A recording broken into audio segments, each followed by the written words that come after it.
Cangkok jaya kesemu. Tak suwunke marang Yang Widiwasa supaya bisa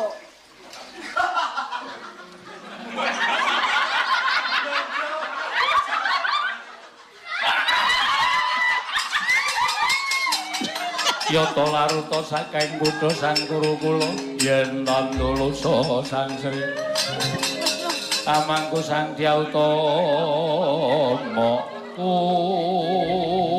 kocap kacarita Prabu Kresna ngasta Sekar Cangkok isih urung urip kok kowe iki urip.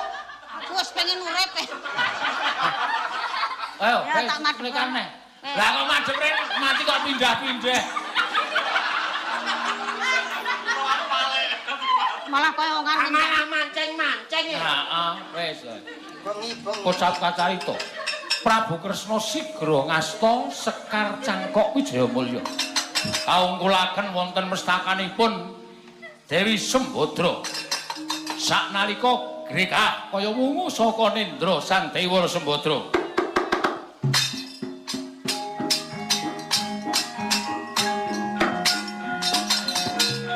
waduh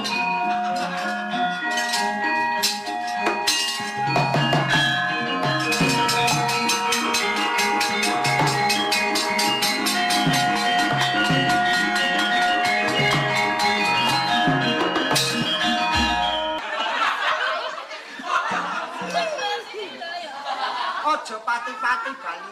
Kowe yen bali urung nggawa Burisrawa, ora entuk kowe seba marang ingsun. Kepareng nyuwun pamit Kakang. sebab biar wau to Joget. Raden Janaka arsa bidal nalika semanten tindaking Prabu Kresna lan Raden Janaka katingal saking Mandrawa katingal ketawa-tawa